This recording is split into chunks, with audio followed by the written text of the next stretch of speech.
Well, it's getting late now, so Ricky's gone to bed while I put this video together. But our project was to create a cook surface that we could put over a campfire, and we would be able to regulate the temperature of the cook surface to more consistently cook our food when we're camping. So initially we were just going to have a surface with some removable plates underneath that we could just pull in and out as we needed to regulate the temperature. And then my dad suggested, why don't you have a gas cylinder, the kind on greenhouses that open and close with temperature. So when I looked into those, it wasn't really possible because the temperature that they open is way too low. So we started looking at other options and ended up buying some pneumatic cylinders.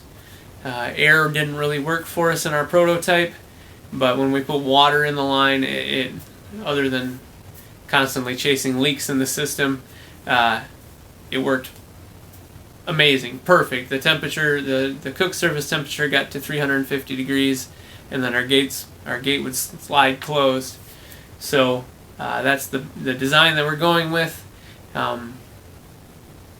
and we didn't get enough time to finish the project, so in the videos we don't have a stand built for it yet to set on, and it still looks a little bit rough.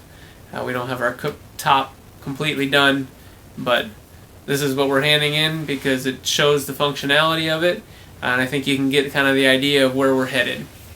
So for our first test, Ricky, hold this up.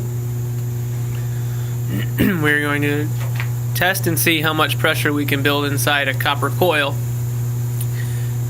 tubing when it's subjected to heat. After 5 minutes in the heat, we had no pressure change, so we're going to attempt water in the tube instead and see how that goes. Water would also be a good way to find a leak. Yep.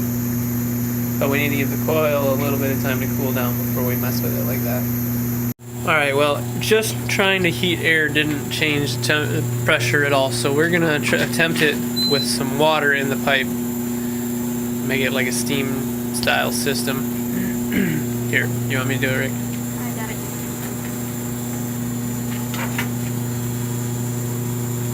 Okay.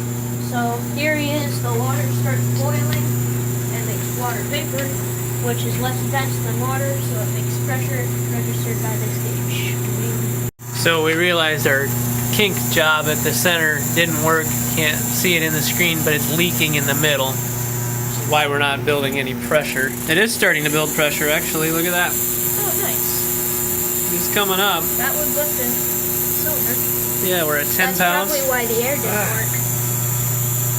Because it might have been leaking out too fast. Yeah, we should try that again after we see. Okay, we were down at the workshop today, and Ricky and I are going to start building our prototype.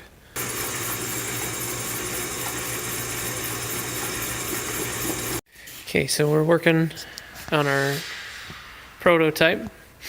We've got our movable plate here. This is just temporarily for the prototype, how we're going to hook it to the cylinder. And then this is our A-frame that's going to hold the cylinder in place. Got to do a little bit of tack welding here to hold it all together.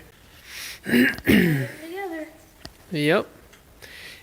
Well, Mark says rough and dirty. It's definitely rough, but it should do the trick to test out our theory. Okay.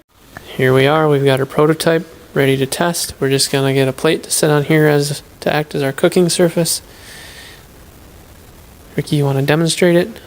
So, the air in here heats up,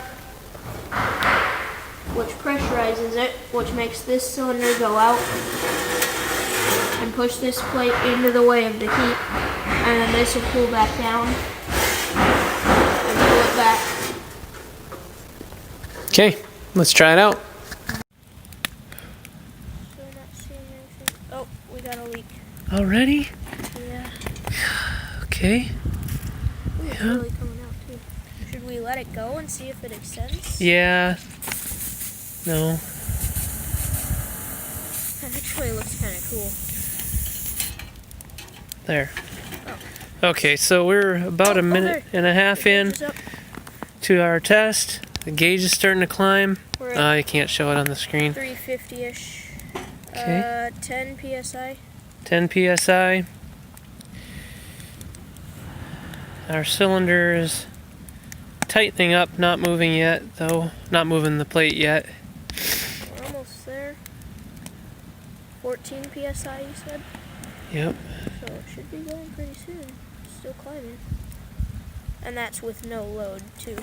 Well, yeah. Oh, There we go. Our plate's starting to move. There it goes in. Oh, pressure just dropped back to 10. Well, because the cylinder jumped out, so once it right. builds back up, then it should go again.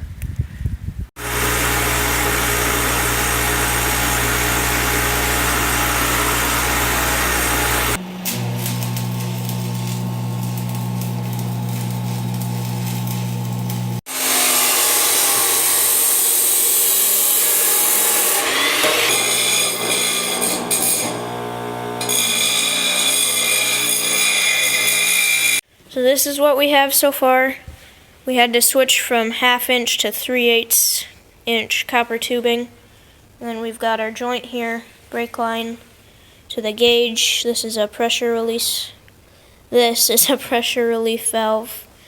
And then it comes over with a 90 to our cylinder. And then over here, we just got our copper hanging off and our cylinder. And we're working on brake line here, wherever that may be. Okay, so we've definitely had some difficulties, things we didn't even think of testing when we were prototyping, and we definitely have an air leak we have to get figured out. Well, we don't have the fittings for tonight. So here we are. Now imagine this is setting on a frame that we haven't yet built over the campfire. Campfire's directly down underneath, a couple feet below or whatever. And we have our cooktop here, which we have to build a little bit of frame to carry the cooktop on yet. That should be We have